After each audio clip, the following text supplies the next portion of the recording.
ମୁଁ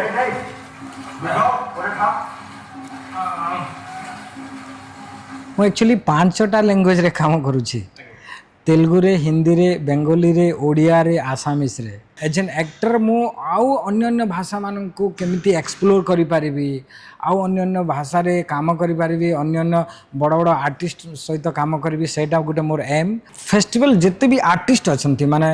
I am not talking about only theatre artist I am talking about all type of artist माने cinema artist हो गले theatre artist हो गले बाकी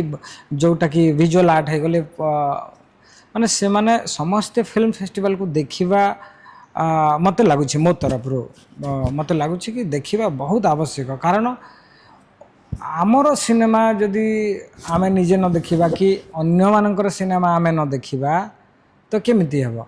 तो आमे भी जानिबा दरकार कि मो आख पाखरे ए प्रकार सिनेमा भी बनुछि माने से सिनेमा जदि आपण से बही जदि आपण पढ़ी पारु नांती तो आपण से सिनेमा माध्यम रे पढ़ी पारुछंती को मराठी नोवेल उपरे होउछि कि गुजराती नोवेल उपरे होउछि मलयालम नोवेल उपरे जो सिनेमा होउछि से सिनेमा को देखि कि आमे से नोवेल को पढ़ी पारुछु थर्ड एडिशन एटा 3 वर्ष हला धीरे धीरे माने लोक जोड़ुछंती जानुछंती जो सिनेमा माने आसुछि बाहरु धीरे धीरे स्प्रेड होउछि हमर ऑल इंडिया रे तो एटा it's good thing for us.